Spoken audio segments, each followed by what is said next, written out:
Pokistonda bir kunda har 1000 kishiga 23 ta gazeta chiqar ekan. Har 1000 kishiga. Musulmon mamlakatda, endi Pokiston ham aholisi ko'p, musulmon mamlakat. Bir kunda har 1000 ta odamga 23 ta gazeta chiqadi. Singapur degan davlat bor, kichkinagina, bilasiz, o'zi mamlakat kichkina davlat mamlakat hisoblanadi, shahar davlat. Singapurda 1000 kishiga 360 ta gazeta chop etiladi. Musulmonni Manaman degan davlatida 1000 kishiga 23 ta gazeta. Lekin Singapurning o'zginasida 360 ta gazeta nashr etiladi. Shuni xalq o'qigani uchun. U bizga o'sha olib borib gazetaga go'sht o'rayotgani yo'q. U gazetaga damoyni o'rayotgani yo'q. U gazetani olib borib ostiga solib o'tirishga solayotgani yo'q. O'qiyotgani uchun, talab borligi uchun shuncha gazeta ishlab chiqaryapti. Buni hisobga olish kerak. Ana endi Buyuk Britaniya, Angliyada yangi chop etiladigan kitoblar soni har yili million kishiga 2000 ta kitob chiqadi. Million kishiga 2000 ta yangi kitob yozilib chiqadi. Misrda esa har million aholiga 20 ta kitob chiqadi. Bo'lmasa Misrda islomda hozir qaynagan joyi. Al-Azhar universiteti bor, olimlarning makoni bor, lekin joriy kitoblardan, bor kitoblardan tashqari yiliga 20 ta yangi kitob chiqadi. Million kishiga 20 ta. Lekin bu yoqda Britaniyada million kishiga 2000 ta. Xitoyga borib kelganlar aytayapti. Xitoyga borib kelganlar xitoyliklarni kitob o'qishini aytayapti. Bosh ko'tarmaydi bular kitobdan. Bo'sh qolsa bo'ldi, faqat kitob o'qiydi. Qayerda bo'lsa faqat kitob o'qiydi, ommatan shunday. Kitob o'qiydi. Shuni ko'rib kelyapti. Dunyoni egallamayaptimi Xitoy? Qaysi bozor qoldi Xitoyning moli kirmagan? O'sha molni ishlab chiqarish uchun kalla kerakmi? Ilm kerakmi? Bu o'z-o'zidan osmondan tushib Xitoy uni butun dunyoni ta'minlab berayotgani yo'q. Shuni ixtiro qilyapti, stanogini yasayapti. Qayerga bormang Xitoyning stanogi. Bu stanogni ishlab chiqarishga ilm kerakmi? Hazilakam bilim kerakmi? Mana nima uchun musulmonlar orqada qolayotganini sabablari. Biz musulmonlar orasida bilimni tarqata olmayapmiz.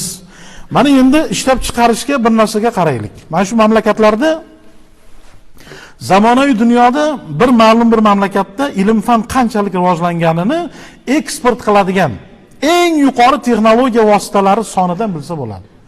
Eng yuqori texnologiya degani, yangi ishlab chiqaradigan asbob uskunalar, mana zavodlarni ko'rib hozir hayratda qolyapmiz. Yigitlar barakat topsin, olib kelyapti, tashkil qilyapti shunday stanoklarni.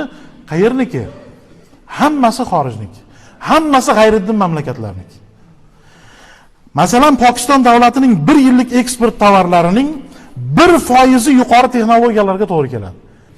Endi Saudiya Arabistoni, Marokash, Kuvayt, Jazoir shu mamlakatlarning eksportini agar 100 ta deb olsak, 0.3% yuqori texnologiyada ishlab chiqarilgan. Qolgan hammasi eskilik. Qolgan hammasi eskilik.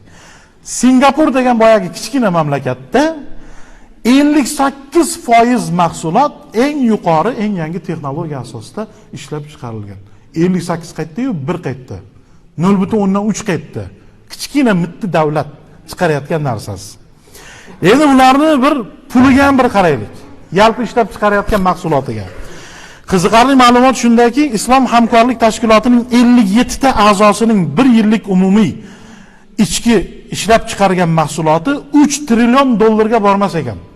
Yaqin 3 trillion dollar ekan, 57 ta mamlakatning yalpi ishlab chiqargan narsasi. Endi birgina Amerika Qo'shma Shtatlarining ichki yalpi mahsuloti 18 trillion dollarni tashkil qiladi. 18 trillion. 3 trillion bilan 18 trillion. Xitoyniki 12 trillion, Yaponiyaniki 4.2 trillion, Germaniya bo'lsa 1 yilda 3.5 trillion dollarlik mahsulot ishlab chiqaradi. Bizda 57 davlat bir bo'lib bitta Germaniyaning mahsulotchalik narsa ishlab chiqarilar ekan. 57 ta musulmon davlatiniki azizlar. Ana endi xulosa bilan qaraydigan bo'lsak, butun dunyo umumiy mahsulot hajmiga nisbatan musulmon dunyosi juda ham kam mahsulot ishlab chiqaradi. Buni ostida esa ilm-fanning qoloqligi yotadi. Biz ilm-fanga e'tibor qilmay qo'ydik. Baraka topsin, yurtboshimizga rahmat. Mana oxirgi 2 yil ichida bir necha 10 dan ziyod universitet ochildi. Nima uchun kuyib pishib universitet ochilyapti? Ko'paysin, xalq o'qisin. O'zbekning bolasi, O'zbekistonning bolasi ilm o'rgansin. Kashfiyotlar qilsin. Bir paytlar bobolari bu elning 1000-yillarda Xorazm xonligida mexanik robot yaratgan ajdodlarimiz bor bizni. Biz faqat maqtanyapmiz xolos. Buxoriyda avlodiman, Termiziyda avlodiman, Xorazmiy meniki, Buxoriy meniki, Samarqandiy meniki, biz u meniki deb talashyapmiz. Ular tirilib kelsa, bular meniki dermikin? Savol. Biz-ku meniki ular deb talashyapmiz.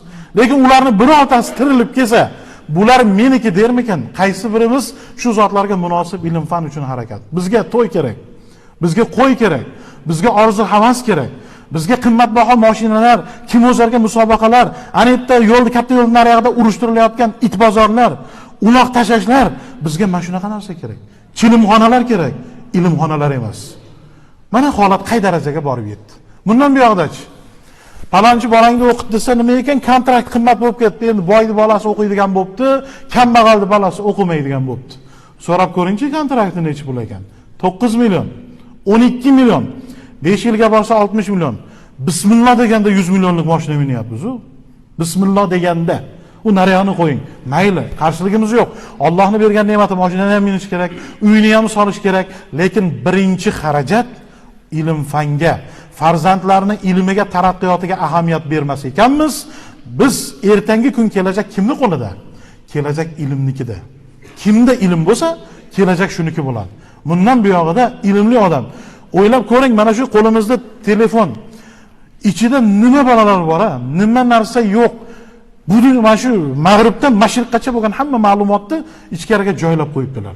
Qayerdan kelyapti? Bitta mikrochip degan narsani ichiga qancha narsani joylab qo'yibdi.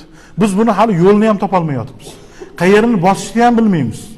Bitta texnika olib kelsak, tuzukroq uyga hali maishiy xizmat qiladigan o'chirib yoqishni ham bilmaymiz. Ustasini chaqirish kerak.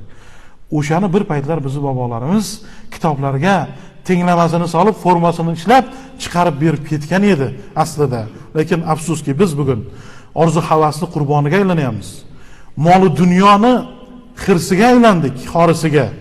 Va biz ilmga bo'lgan muhabbat, farzandlarimizning ilmga bo'lgan harakati, bu narsani unutib qo'ydik azizlar.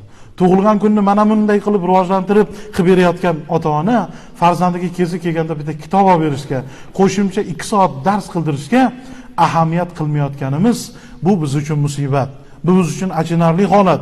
Musulmon dunyosi afsuski mol dunyoning, orzu havaslarning va hasadning qurboni bo'lib, ana shunday ilmlardan yiroqda qolayotganimiz bizning uchun katta musibat.